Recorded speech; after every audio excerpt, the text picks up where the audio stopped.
Zekthar had worked at the Galactic Concordance Cartography Division for 12 years. The job was mostly boring. They updated star charts, marked new trade routes, and corrected minor errors in the vast database that mapped known space. It was quiet work, perfect for someone like Zekthar who enjoyed order and precision. On this particular morning, Zekthar was reviewing Section 7 of the galactic maps. Their supervisor had assigned them to update some outdated markers in that region. As they pulled up the master files, something caught their attention. There was a massive blank area on the map. It was not small. The empty zone covered what looked like a sixth of the entire galaxy. Zekthar zoomed in, thinking perhaps the data had failed to load properly. But no, the blank space was intentional. At its border was a single line of text that read, Sector 7 null, Human Exclusion Zone. No entry by Concordance Treaty, Article 9. Zekthar frowned. They had heard of humans before. Everyone had. Humans were a minor species that had joined the Concordance about 200 years ago. They kept to themselves mostly. They had no seats on the Grand Council. Their military fleet was small. They rarely got involved in galactic politics. They were by all accounts unremarkable. So why did they control such an enormous territory? Zekthar checked the database again. According to official records, humanity had only colonized about 40 worlds. That was normal for a young spacefaring species. But the exclusion zone contained thousands of star systems. It made no sense. They decided to ask their supervisor, an elderly Korthan named Velmos who had worked in cartography for over 60 years. Zekthar brought their datapad to Velmos's office and showed them the map. Why is the human zone so large? Zekthar asked.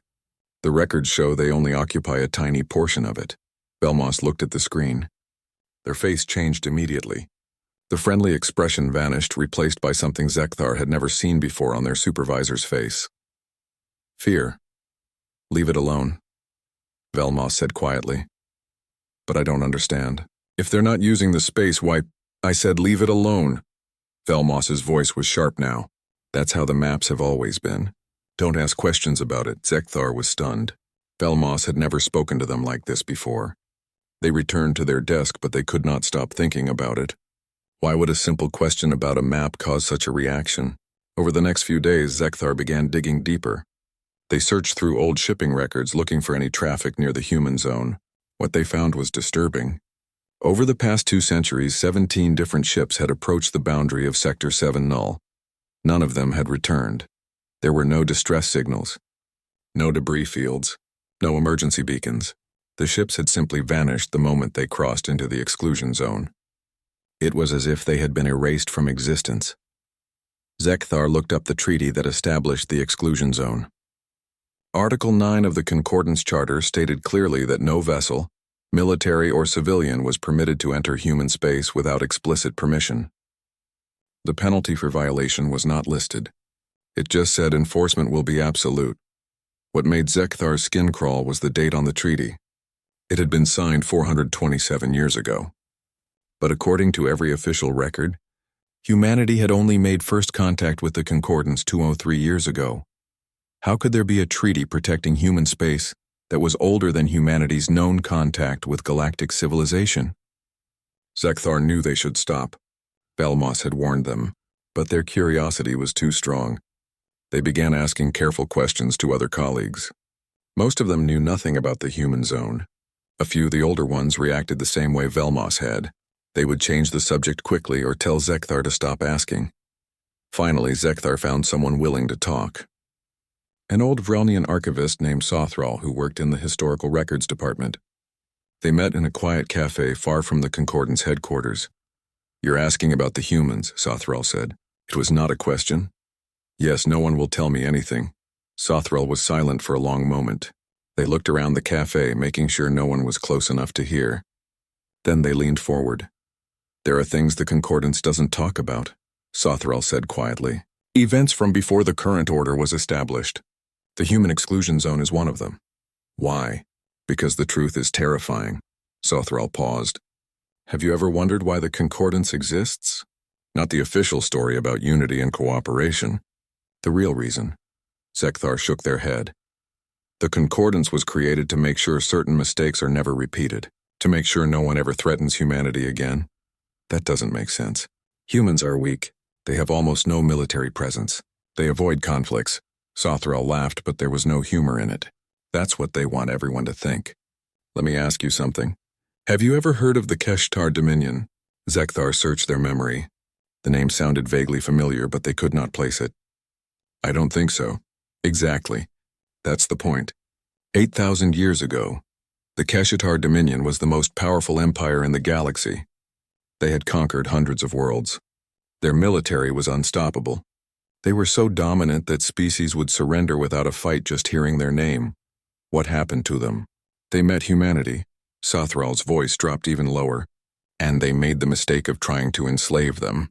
30 years later, the Keshtar Dominion no longer existed. Not defeated. Not scattered. Completely erased. Zekthar felt a chill run through them. Humans did that? The survivors say it was like watching evolution happen in real time. At first, the Keshtar were winning easily. But humans learned. They adapted. Every defeat taught them something new. Within a generation, they were building ships better than Keshtar vessels. Within 2 generations, they were winning battles. By the end, they were unstoppable. Sothral pulled out a small data chip and slid it across the table. This contains fragments of records from that time. Read them. Then decide if you want to keep investigating. But I warn you, some knowledge cannot be unlearned. Zekthar took the chip. That night, alone in their apartment, they loaded the data. What they read kept them awake until dawn. There were military reports, intercepted communications, and sensor logs from species that had tried to investigate after the Dominion fell. The Keshtar homeworld had been left intact. Every building still stood. Every record was preserved. But there was not a single living Keshtar anywhere. Not on their homeworld. Not on any of their colonies, not on any of their ships. Billions of beings had simply vanished. The report said humanity had turned the entire Dominion into a museum. They had cataloged everything, saved every piece of history, then removed every living member of the species that had tried to enslave them. And they had done it so efficiently, so completely, that other species had immediately surrendered and offered humanity anything they wanted, just to avoid the same fate. Zekthar stared at the galactic map on their wall. The blank space suddenly looked different. Not empty, not unused. It looked like a cage that humanity had built for themselves, or perhaps a boundary they had drawn to protect everyone else from what they had become.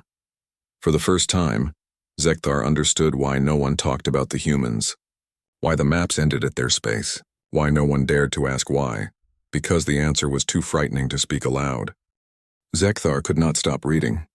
The data chip Sothral had given them contained fragments, pieces of a puzzle that had been deliberately scattered across thousands of years. Each fragment was small, seemingly unimportant on its own, but together they told a story that the concordance had tried very hard to bury. The next day, Zekthar returned to Sothral. I need to see more. There must be complete records somewhere. Sothral looked at them for a long moment. You're sure? Once you know everything, you can't pretend ignorance. It will change how you see the galaxy. I'm sure. The archivist nodded slowly. There's a restricted archive. Level 7 clearance required. I can get you in, but only once. You'll have 2 hours. What you do with that time is up to you. 3 days later, Zekthar found themselves in a room deep beneath the Concordance headquarters. The walls were lined with ancient data storage devices, some so old they predated the current galactic calendar. Sothral had left them alone with access codes and a warning to work quickly. Zekthar started with the oldest files. They found records from 8,247 years ago, when the Keshtar Dominion was at its peak. The Dominion survey ships had discovered a world called Earth. The planet was unremarkable except for one thing. It had a pre-FTL civilization that showed remarkable adaptability and tool-making skills. The Dominion saw opportunity. The humans were perfect for labor.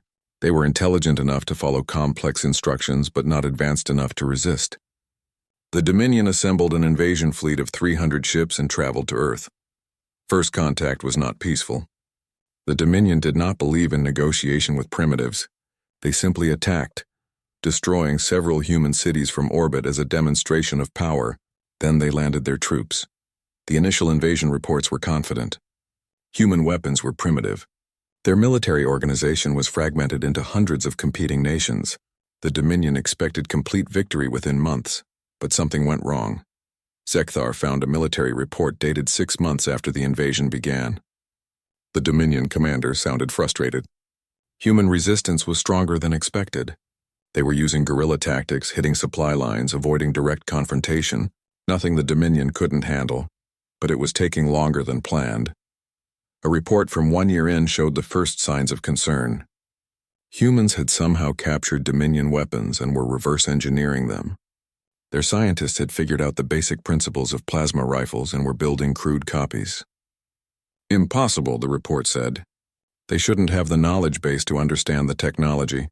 2 years in, and the tone of the reports had changed completely. Human resistance had unified. All their separate nations had joined together against the common threat. They had begun manufacturing weapons based on Dominion designs. More concerning, they had improved the designs. Their versions were more efficient, easier to produce. 5 years in, and the Dominion was losing ground. Humans had somehow developed their own FTL technology by studying captured Dominion ships.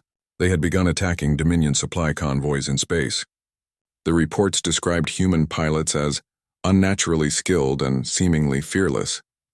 10 years in, and the Dominion recalled more forces from other territories. They committed another 1,000 ships to the Earth campaign. Surely overwhelming force would end this. It did not. Zekthar found a transmission from 15 years into the war. It was from the Dominion Supreme Commander, pleading for reinforcements. The humans had built a fleet. Somehow, impossibly, they had gone from pre-FTL to having hundreds of warships in just 15 years. And their ships were better, faster, better armed. The Dominion was losing. The next reports were chaotic. Dominion colonies were falling. Human fleets were everywhere, striking deep into Dominion space. They moved with coordination that suggested a level of tactical thinking the Dominion had never encountered. Every battle taught them new lessons. Every defeat made them stronger. 25 years into the war, and the Dominion was on the defensive. 3/4 of their territory had fallen. The Supreme Commander sent a final desperate message, asking how a primitive species could have become so powerful. So, quickly, Zekthar found the answer in a report from a Dominion scientist who had studied captured humans. The report was clinical, cold, but the fear in it was clear. These beings are not like other species we have encountered. Their evolution has optimized them for one thing above all else: adaptation. They evolved on a death world where survival required constant innovation. Every challenge their environment threw at them, they overcame. Not through physical evolution, which is slow, but through mental evolution. They learn, they improve. They never make the same mistake twice. The report continued. In studying their history, we have discovered they are the only species to have developed civilization multiple times independently. They have survived mass extinctions that would have ended other species. They are in essence evolution weaponized. We made a terrible mistake in attacking them. We gave them a reason to focus all that adaptive capability on warfare. The war ended in its 30th year, but calling it an ending was wrong. It was more like a conclusion, a final solution. Zekthar found scout reports from other species who had investigated after communications from the Dominion suddenly stopped. What they found was impossible to believe. Every Dominion world was intact. Cities stood undamaged. Power systems still functioned. But there were no Keshtar, not one. Not anywhere in their entire empire. Billions of beings just gone. On the Dominion homeworld, the scouts found something that terrified them. The humans had preserved everything. Every library, every museum, every historical record. They had cataloged the entire Keshtar civilization in perfect detail. It was like they wanted to remember everything about the species they had completely eliminated. There was a monument in the Dominion capital. The scouts sent images of it. A simple stone pillar with words carved in both Keshtar and human languages. Here lived the Keshtar Dominion. They chose conquest. They chose slavery. They chose war. We gave them many chances to choose differently. They refused. This monument stands as a reminder of what we had to become to survive. May we never have to do this again. May others learn from their mistake. After that, there were contact reports. Other species had reached out to humanity, terrified of meeting the same fate. The humans had been receptive but clear. They wanted peace. They wanted to be left alone. They asked for a large territory and promised never to expand beyond it if others promised never to enter it. The treaty was signed within a week. Every major species agreed immediately. The human exclusion zone was established. The concordance was formed shortly after, not as the alliance of equals, but as an organization to ensure no species ever grew powerful enough or foolish enough to threaten humanity again. Zekithar found one final document. It was from an ancient Vrelnian ambassador who had met with human leaders after the treaty signing. The ambassador had asked a question that had haunted them. What did you do with the Keshtar? Did you kill them all? The human representative had answered simply, we saved them. All of them. Every single one. They exist in a place where they can never threaten anyone again. That's all you need to know. When pressed for more details, the human had added, your people assume we're monsters because we ended the Dominion so completely. But monsters would have just killed them. We're not monsters. We're humans. We don't destroy knowledge. We don't waste life. We preserve and protect. The Keshtar are preserved. Perfectly, forever. And they're safe from themselves. Zekthar's 2 hours ended. They copied what they could onto a secure drive and left the archive. Walking back through the halls of the Concordance headquarters, they saw everything differently now. All of galactic civilization, all the politics and trade and diplomacy, it was all theater. A carefully maintained illusion of importance. The real power, the real force that shaped the galaxy, stayed hidden in Sector 7 Null, silent, patient, hoping never to be disturbed. And everyone, whether they knew the full truth or not, understood on some deep level that the maps ended at human space for a very good reason. Some boundaries exist not to keep things in, but to keep others out. For their own protection. The Takrine collective had risen fast. In just 300 years they had gone from discovering FTL travel to controlling 47 star systems. Their expansion had been aggressive, taking territory through military force whenever diplomacy failed. And diplomacy usually failed because the Takrine rarely bothered trying it. The Concordance Council watched with growing concern. Young species often went through an aggressive phase, but the Takrine were different. They were organized, efficient, and utterly convinced of their own superiority. Their military was the largest seen in over 1,000 years. Zekthar attended the emergency council session as part of the cartography delegation. They were there to present information about territorial boundaries, but mostly they listened as various ambassadors argued about what to do. The Takrine ambassador was a tall, powerfully built creature with dark scales and sharp eyes. His name was War Leader Krenth, and he spoke with the confidence of someone who had never lost a battle. The Concordance has grown soft, Krenth declared. You control vast territories yet use only a fraction of them.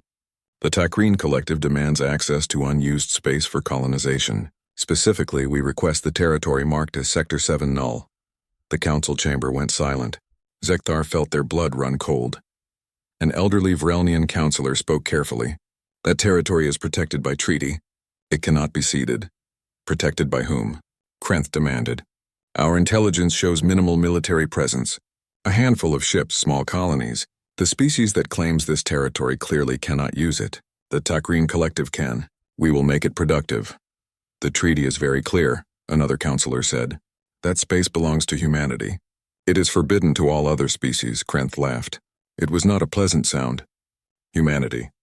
Yes, we have studied them. A minor species that joined the Concordance 2 centuries ago. They have no significant military fleet. They hold no council seats. They avoid all conflicts. They are by any measure weak. You do not understand, an old Korthan counselor began, but Krenth cut him off. No, you do not understand. The Takrine Collective has studied galactic history. We find it interesting that such a weak species controls so much territory. We believe the truth is simple. The old species on this council are afraid. You had some conflict with humanity long ago, and you have been too frightened to reclaim what is rightfully yours. The Takrine are not afraid. Zekthar could see fear on the faces of the elder counselors. They wanted to explain, to warn, but they were paralyzed. How could they explain something that most species had forgotten? How could they make the Takrine understand that some legends were not myths? Krenth continued. We give the Concordance 30 days to cede Sector 7 Null to Takrine control. If you refuse, we will take it by force. And since humanity seems unlikely to defend it adequately, we expect little resistance. The council session ended in chaos. Afterward, Zekthar found Sothral in the archives. The old archivist looked pale. "They're going to do it," Sothral whispered. "They're actually going to attack human space. We have to warn them. Someone has to make them understand. Who will listen? The young species think it's all myths. The old species are too afraid to speak the truth, and the Takrine won't believe anything they're told." Zekthar made a decision. "Then I'll contact the humans directly. Maybe they can explain it in a way the Takrine will understand." They sent a message through official diplomatic channels to the human embassy. It was a small office staffed by only 3 humans who rarely interacted with anyone. Zekthar expected it to take days for a response. The reply came in 4 hours. "We are aware of the situation. Thank you for your concern. Please evacuate any civilian traffic within 50 light years of our border within the next 7 days. We hope the situation can be resolved peacefully, but we are prepared for all outcomes." The message was polite, almost friendly. But something about it made Zekthar's skin crawl. The humans were not asking the Concordance to protect them. They were not requesting military assistance. They were just warning civilians to get clear of the area. Zekthar tried to send follow-up messages asking for clarification, but received no response. The human embassy had gone quiet. Meanwhile, the Takrine were assembling their war fleet. It was massive. 5,000 ships ranging from small fighters to enormous battle cruisers, weapons platforms, troop carriers, supply vessels. It was a fleet designed to conquer entire regions of space. The Concordance Council held another emergency session. They voted to officially condemn Takrine aggression and declare neutrality in any coming conflict. It was a coward's position, but Zekthar understood. What else could they do? They could not stop the Takrine, and they certainly could not help humanity. All they could do was try to avoid being caught in what was coming. The deadline passed. The Takrine fleet advanced on the human border. Zekthar monitored the situation from the cartography center, watching sensor data stream in from observation posts. The Takrine fleet crossed into Sector 7 Null in a massive wave. War Leader Krenth broadcast a message to all Concordance channels. "We have entered the so-called human exclusion zone. We have detected no resistance. No defense fleet has appeared. As we suspected, humanity is too weak to defend their own territory. Within a month, Sector 7 Null will be renamed the Takrine Expansion Territory. Let this be a lesson to all species. Strength, not ancient treaties, determines who rules." For 3 days, the Takrine fleet pushed deeper into human space. They reported no contact with any military forces. A few automated beacons warned them to leave, but nothing more. Krenth's broadcasts became increasingly triumphant. He mocked the Concordance for fearing such a weak opponent. On the 4th day, everything changed. Zekthar was at their desk when the alerts began. Every single Takrine ship had stopped transmitting. Simultaneously. 5,000 vessels all going dark at exactly the same moment. The Concordance sent scout ships to investigate. They found the Takrine fleet floating in space. Every ship was intact.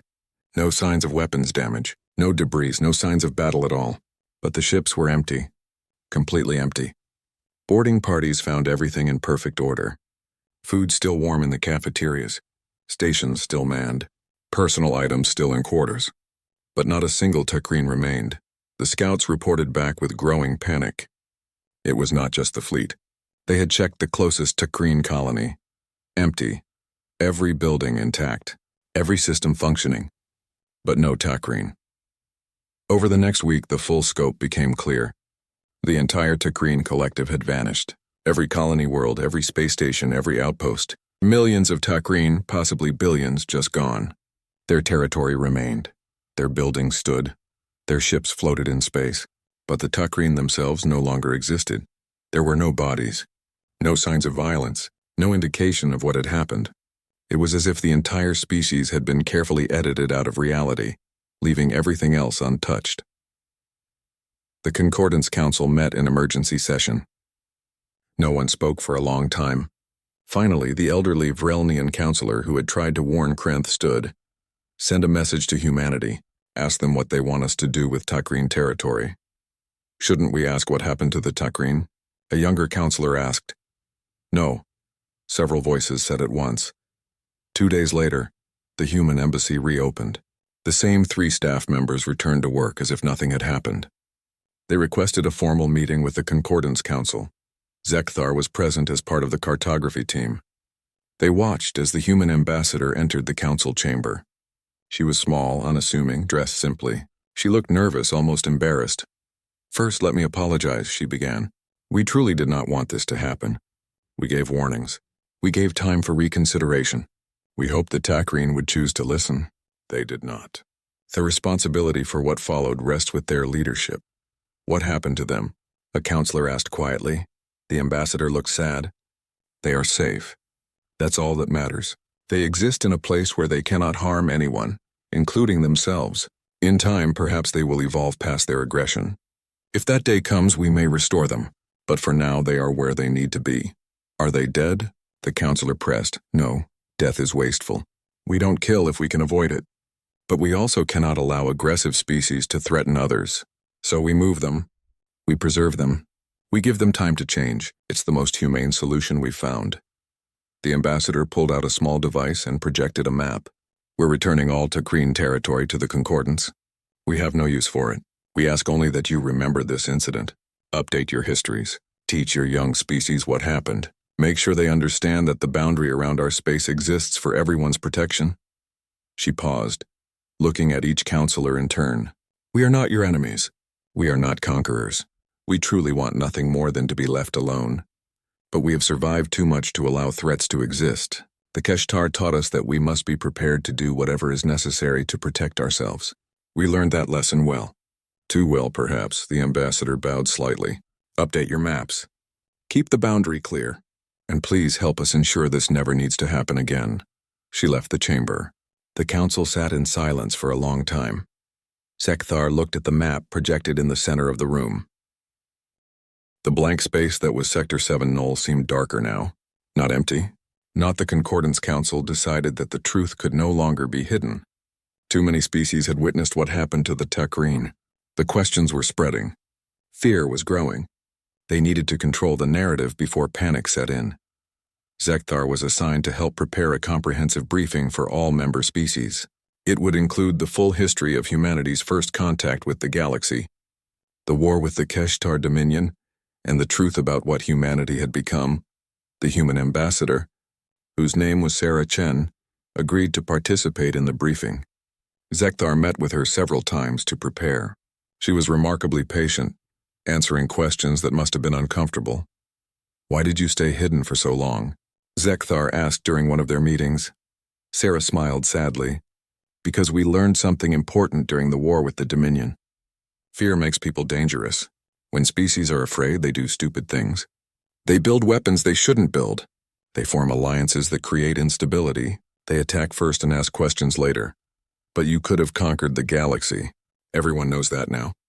Why didn't you? What would be the point?" Sarah asked. "We tried empire building in our own history. On our homeworld, nations conquered other nations. It never ended well. The conquered people always resisted. Resources were wasted on control and suppression. Empires always collapsed eventually. We learned that lesson thousands of years before we left Earth." She looked out the window at the Concordance headquarters. "We don't need subjects. We don't need territory. We have everything we require within our space. What we need most is peace. Time to develop. Time to become what we want to be rather than what survival forced us to become." "What did you become?" Zekthar asked carefully. Sarah was quiet for a moment. "Something new. Something that doesn't quite fit the definitions other species use. We're human still, but we're also more than that now." The briefing was held in the Grand Assembly Hall, which could hold representatives from all member species. Thousands attended in person. Millions more watched through live transmission. Zekthar stood to the side with the other archivists, ready to present historical documents. Sarah Chen stood at the center of the hall. She looked small and fragile compared to many of the larger species present, but when she spoke, her voice carried clearly through the chamber. "Thank you for allowing me to address you. I know many of you are afraid after what happened to the Takrine Collective. I understand that fear. I'm here to explain what we are, why we hide, and what we want from the rest of the galaxy."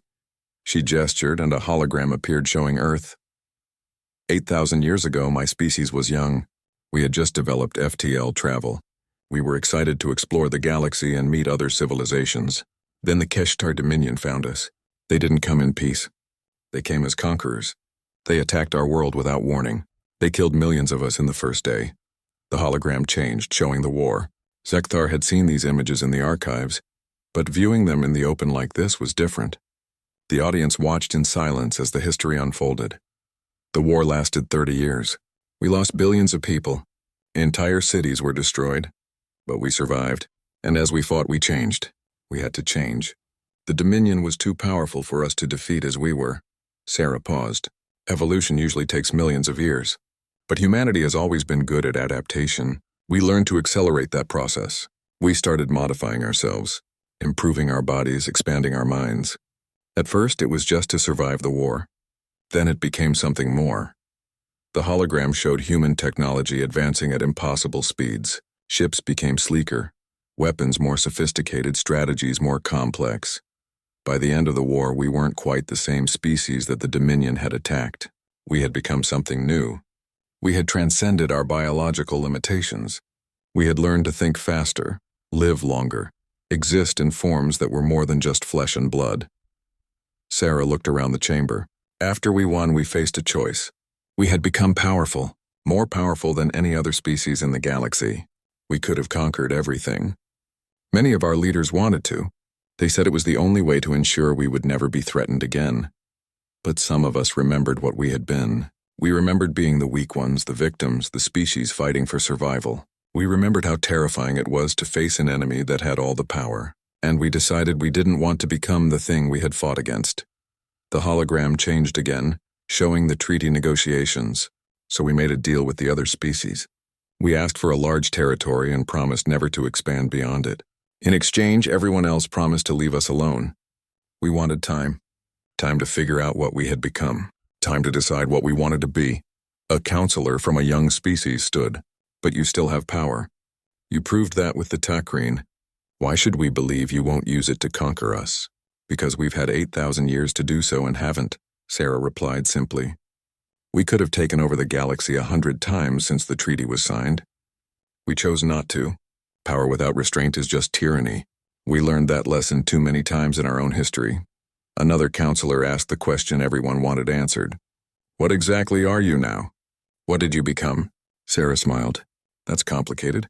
Most of what you think of as humanity exists now in digital form. Our consciousness, our memories, our personalities. We're backed up across millions of servers hidden throughout our territory.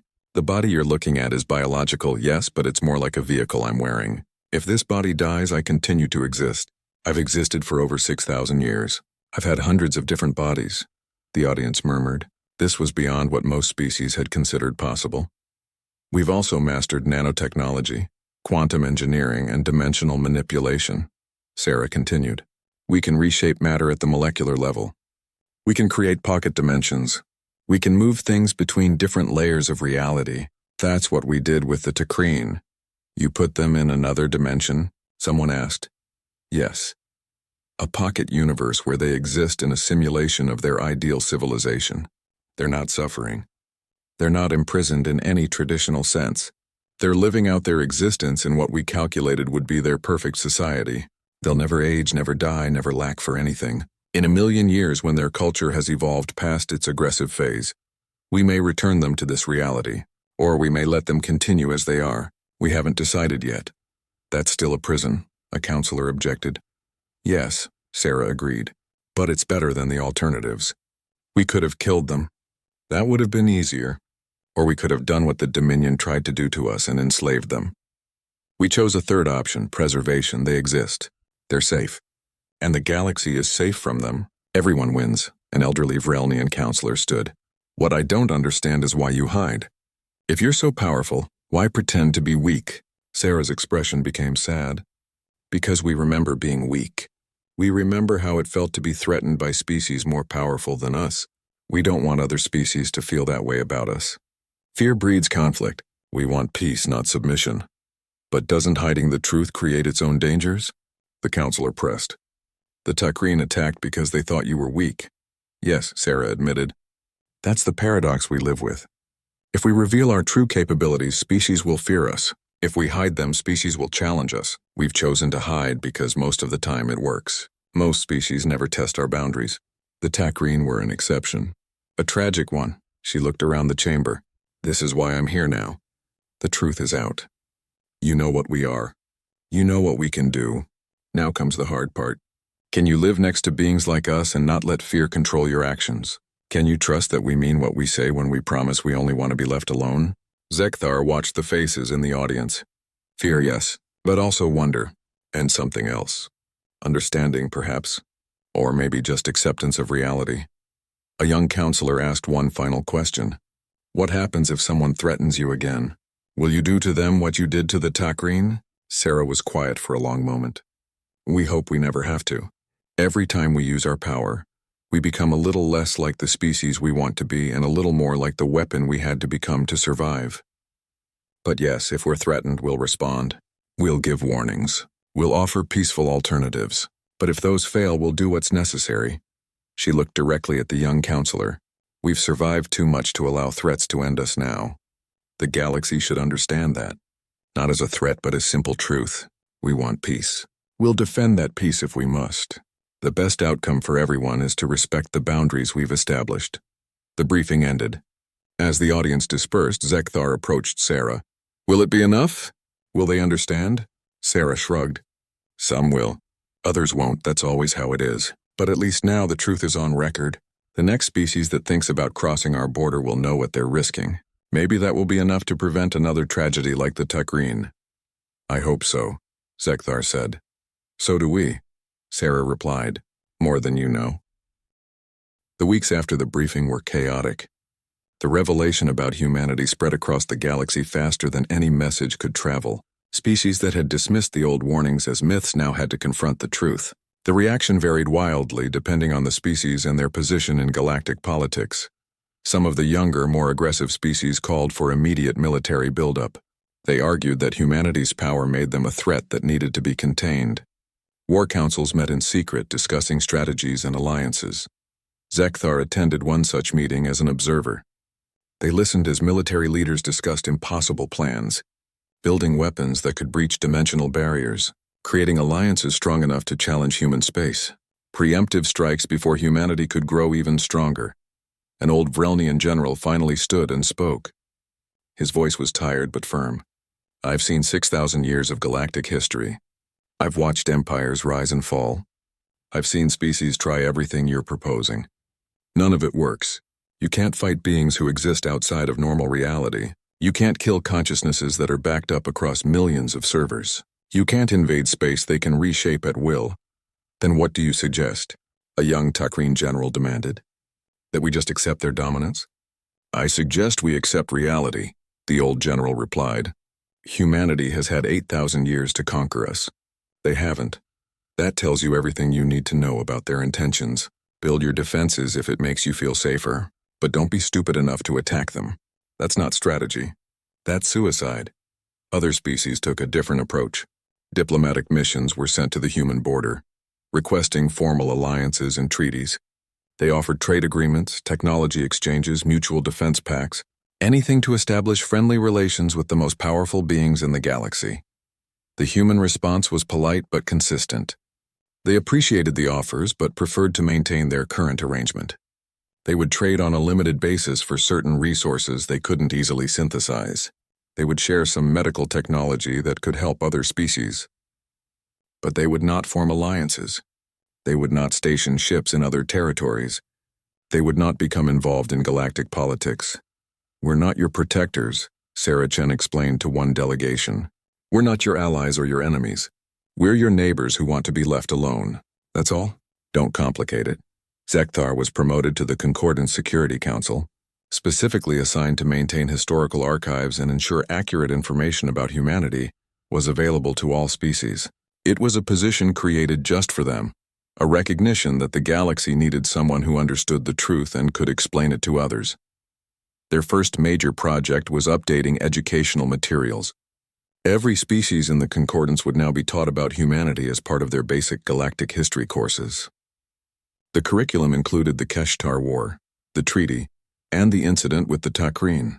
It was important that future generations understood the boundaries and why they existed. Months passed. The initial panic faded into a new normal. The galaxy adjusted to living with the knowledge that their most powerful neighbors wanted nothing to do with them. It was humbling for many species. They had built grand civilizations, achieved great technological advances, and expanded across the stars. But they were children playing in a sandbox next to beings who had transcended such concerns. One day, Zekthar received a personal message. It came through encrypted channels marked with human diplomatic codes. The message was brief. "Thank you for your efforts to share accurate information about us.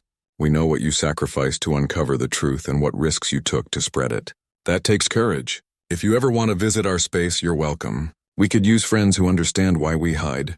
Not many beings look at godlike power and choose to walk away from it. Perhaps you'd like to see what we did with that choice." Coordinates attached. No pressure. The invitation stands forever. The message was signed by Sarach, and Zekthar stared at the coordinates for a long time. They represented something impossible, an invitation into human space, a chance to see what existed beyond the boundary that defined the edge of the known galaxy. But did they want to know? Some mysteries were comforting. Some questions were better left unanswered. They saved the coordinates in a secure file and marked it for later consideration. Maybe someday they would be ready. For now, there was work to do. The Concordance Council had asked Zekthar to redesign the master galactic map. The old notation for Sector 7 null was no longer adequate. It needed to reflect the new understanding while still maintaining respect for human wishes. Zekthar worked on the design for weeks. They consulted with historians, diplomats, and even sent drafts to Sarach for approval. Finally, they completed a version that satisfied everyone. The new map showed human space as it always had, a large blank region at the edge of charted territory. But now it included a detailed notation. The galaxy map ends at human space. Not because they built a wall, but because they built a haven.